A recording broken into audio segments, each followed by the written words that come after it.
नमस्कार दर्शकों, मेरा नाम है विजयलक्ष्मी। इंडिया टीवी के इस खास डिजिटल पॉडकास्ट मुद्दे की बात में आपका स्वागत है और इस पॉडकास्ट को कैमरे पर रिकॉर्ड करें मेरे सहयोगी कुलदीप रावत। आज के इस पॉडकास्ट में बात करेंगे कि राज्यसभा के चुनावों में क्या होने जा रहा है। आपको पता है 18 जून को जो है 10 राज्यों की 24 सीटों पर राज्यसभा का चुनाव होने जा रहा है और इसमें बीजेपी, कांग्रेस, कई सारे ऐसे बड़े एमपीज हैं जो इसमें रिटायर होने जा रहे हैं और कई नए चेहरे जो हैं वो आएंगे इस बार और कईयों की छुट्टी होने जा रही है। तो आज के इस पॉडकास्ट में मोटा मोटी बात इन तमाम चीज़ों की ही होगी कि किसकी एंट्री होने की संभावना है और किसकी छुट्टी हो सकती है। तो बड़े अगर नेताओं की मैं बात करूं तो कांग्रेस के अध्यक्ष मल्लिकार्जुन खड़गे रिटायर हो रहे हैं, दिग्विजय सिंह रिटायर हो रहे हैं। अगर ऑपोजिशन के खेमे की मैं बात करूं, शक्ति सिंह गोहिल रिटायर हो रहे हैं, नीरज डांगी रिटायर हो रहे हैं और इसके अलावा अगर सत्ता पक्ष से बात करें तो रवनीत सिंह बिट्टू हैं जो कि अभी केंद्र में मंत्री हैं, वो रिटायर हो रहे हैं। काफ़ी सारे और चेहरे हैं सत्ता पक्ष के जो कि रिटायर हो रहे हैं और देखना होगा कि कौन कौन जो है इस बार वापसी करता है अपनी राज्यसभा में और किसकी वापसी नहीं हो पाती है या कौन से फ्रेश चेहरे जो हैं किस खेमे से देखने को मिल सकते हैं। तो सबसे पहले अगर मैं बात करूं मोटा मोटी ऑपोजिशन के खेमे की बात करते हैं तो कर्नाटक एक ऐसा राज्य है जहां से कांग्रेस पार्टी को 3 सीटें मिलने वाली हैं और आपको पता है कर्नाटक में काफी बड़े फेरबदल कांग्रेस पार्टी ने हाल फिलहाल में किए हैं। मुख्यमंत्री को बदला है, नया प्रदेश अध्यक्ष कांग्रेस पार्टी ने बनाया है और इसके अलावा जातीय समीकरण पूरी तरह से जो अभी कैबिनेट के मंत्रियों ने शपथ ली उसमें कांग्रेस पार्टी का एक तरीके से रिफ्लेक्ट होता नजर आता है। अब जो हमारे सूत्र कह रहे हैं, हमारे सूत्र तो कह रहे हैं कि भाई ये हो गया, इसको मान के चलिए, this is done, it's only that an official announcement has to be made. तो अब जो कर्नाटक से नाम हमारे सामने आ रहे हैं, मल्लिकार्जुन खड़गे साहब जो कि 11 बजे जो है शुक्रवार को अपना नामांकन फाइल करने जा रहे हैं। हमें बताया जा रहा है कि नेता विपक्ष राहुल गांधी भी मौजूद रहेंगे इस नामांकन को जब मल्लिकार्जुन खड़गे साहब कर्नाटक की राजधानी बेंगलुरु के विधानसभा में, विधानसौदा में जब अपना नॉमिनेशन फाइल करेंगे तो एक नाम जो तय है वो मल्लिकार्जुन खड़गे साहब का है। इसके अलावा मंसूर अली खान है, के रहमान खान, कांग्रेस यूपीए सरकार में मंत्री हुआ करते थे, उनके बेटे हैं और माइनॉरिटी कोटे से उनको कांग्रेस पार्टी ने राज्यसभा भेजने का कर्नाटक से फैसला किया है। एक तीसरा नाम जो अभी तक कहीं नहीं चल रहा था, कम से कम कर्नाटक से, वो हमें बताया गया है कि शॉर्ट है। ये नाम है पवन खेड़ा का जो कि कांग्रेस पार्टी के पब्लिसिटी मीडिया डिपार्टमेंट के चेयरमैन हैं। तो हमें जो सूत्र बता रहे हैं कि कर्नाटक से ये 3 नाम तय हो गए हैं, इनका औपचारिक ऐलान जल्द कर दिया जाएगा और जल्द ये तीनों नेता जो हैं अपना नॉमिनेशन फाइल करेंगे। इसमें मल्लिकार्जुन खड़गे साहब हैं, मंसूर अली खान हैं और इसके अलावा पवन खेड़ा हैं। आपको याद होगा कि पिछली बार उन्होंने ट्वीट भी किया था राज्यसभा के चुनाव के आसपास कि उनकी तपस्या में कमी रह गई, शायद इसलिए पार्टी ने उन्हें राज्यसभा के लिए जो है नहीं चुना, लेकिन इस बार उनकी तपस्या लग रहा है कि कामयाब हो गई है और उनका राज्यसभा जाना अब तय है। बस औपचारिक ऐलान भर की जो है वो इंतजार किया जा रहा है। हालांकि पहले नाम पवन खेड़ा का चल रहा था झारखंड से, लेकिन झारखंड हालांकि जेएमएम के साथ इंडिया अलायंस पार्टनर के तौर पर कांग्रेस पार्टी को एक सीट राज्यसभा की उनके कोटे में आनी चाहिए, लेकिन पिछली बार जेएमएम ने वायदा तो किया लेकिन उसके बाद कांग्रेस पार्टी को वो सीट नहीं दी। तो झारखंड एक थोड़ा ऐसा स्टेट हो सकता था और वहां पर जो है एनडीए के पास 28 वहां पर संख्या है जो चाहिए विधायकों की राज्यसभा पहुंचने के लिए किसी एक सांसद को। एनडीए के पास 24 का आंकड़ा है और जेएमएम सीट देगा नहीं देगा, फिर उसके बाद उसका मैनेजमेंट किस तरह से होगा।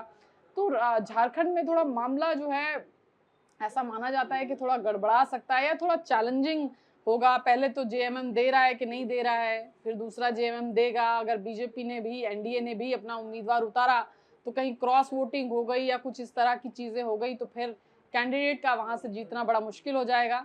हालांकि कर्नाटक में भी 2 विधायक कम हैं कांग्रेस पार्टी के पास जितने संख्या चाहिए किसी एक राज्यसभा के सांसद को नॉमिनेट करने के लिए, लेकिन क्योंकि कर्नाटक में कांग्रेस पार्टी की सरकार है तो ऐसे में वहां पर कोई बहुत बड़ी बात नहीं होगी कांग्रेस पार्टी के लिए और डीके शिव कुमार अभी मुख्यमंत्री बनाए गए हैं तो उनके लिए भी एक बड़ा चैलेंज होगा कि कम से कम राज्यसभा का चुनाव जो है वो पार्टी उसमें किसी तरह की कोई गड़बड़ ना हो।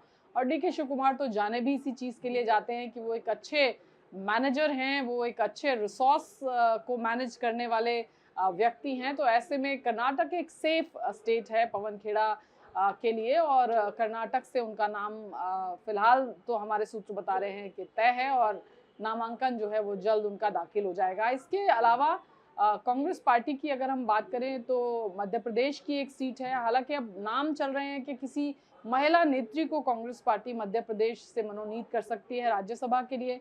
इसमें कांग्रेस की जो महिला कांग्रेस की पूर्व अध्यक्ष थी शोभा ओझा, उनका नाम चल रहा है। इसके अलावा मीनाक्षी नटराजन का नाम चल रहा है। लेकिन मध्य प्रदेश से काफी कीन है राज्यसभा में पहुंचने के लिए कमलनाथ, जो पूर्व मुख्यमंत्री हैं मध्य प्रदेश के। हालांकि देखना होगा कि कांग्रेस पार्टी उन्हें ये देती है, राज्यसभा का ऑफर करती है नहीं। वो अपनी इच्छुक जो है, अपना जो इंटरेस्ट है वो शो कर चुके हैं। कांग्रेस की पूर्व अध्यक्षा से भी उन्होंने मुलाकात की, कांग्रेस के मौजूदा अध्यक्ष से भी उन्होंने मुलाकात की।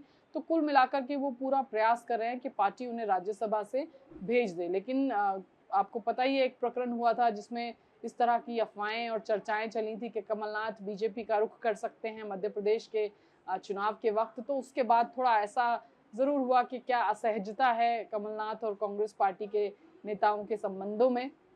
बहरहाल उस पूरे घटनाक्रम में ये हुआ कि कमलनाथ कहीं गए नहीं, या इस तरह की चीज़ें भी उनकी तरफ से आई कि वो नहीं जाने वाले थे। सिर्फ स्पेक्यूलेशंस जो है उनके बारे में की गई थी उस समय। तो अब देखना होगा कि क्या किसी महिला नेत्री को कांग्रेस पार्टी देती है, या फिर कमलनाथ साहब को वहाँ से कांग्रेस पार्टी भेजती है, या फिर कोई सरप्राइजिंग एलिमेंट।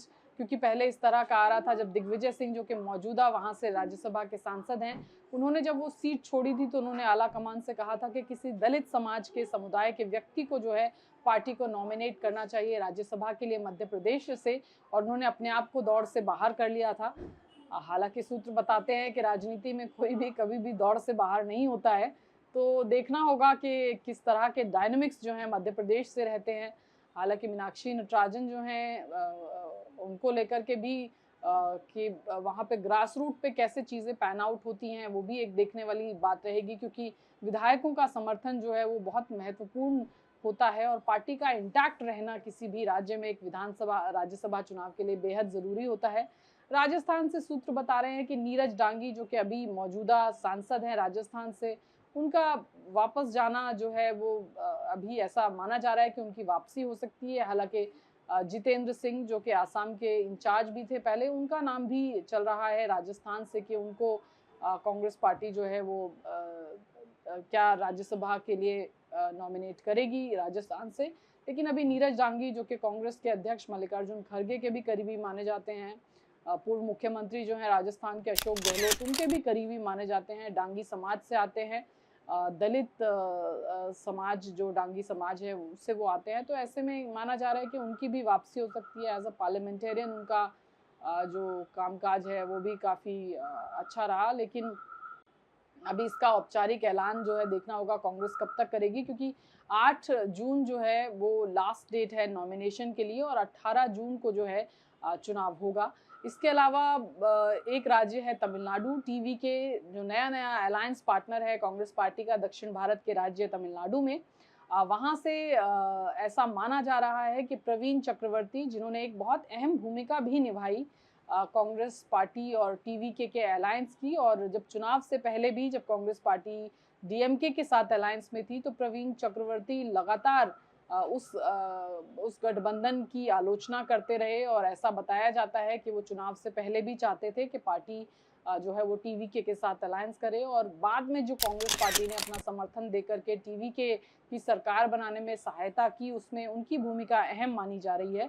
तो लिहाजा अब ऐसा कहा जा रहा है कि टीवीके ने एक सीट कांग्रेस पार्टी को राज्यसभा के लिए ऑफर की है, और वो सीट जो है वो प्रवीण चक्रवर्ती, जो कि डेटा एनालिसिस टीम है कांग्रेस पार्टी की, उसके चेयरपर्सन हैं, उनको जा सकती है, और इनका नाम भी लगभग तय माना जा रहा है तमिलनाडु से। इसके अलावा झारखंड एक ऐसा स्टेट है जहां पर जैसा मैंने पहले भी बताया कि 24 सीटें हैं एनडीए के पास, कांग्रेस पार्टी के खुद के पास 16 सीटें हैं, और बाकी की 12 सीटों के लिए उसको समर्थन चाहिए जेएमएम का, राजद का, कम्युनिस्ट पार्टी के जो विधायक हैं, उनके समर्थन के साथ ही कांग्रेस पार्टी का जो उम्मीदवार है वो राज्यसभा पहुंच सकता है। ऐसे में पहला सवाल तो यही कि क्या जेएमएम कांग्रेस पार्टी को इस बार ये राज्यसभा की सीट देगी, क्योंकि पिछली बार वायदा करने के बाद भी जेएमएम ने वो सीट कांग्रेस पार्टी को नहीं दी थी और दोनों सीटों पर अपने कैंडिडेट्स उतारे थे। अब इस बार देखना होगा कि जेएमएम क्या कांग्रेस को वो सीट देती है, नंबर 1 तो यही है।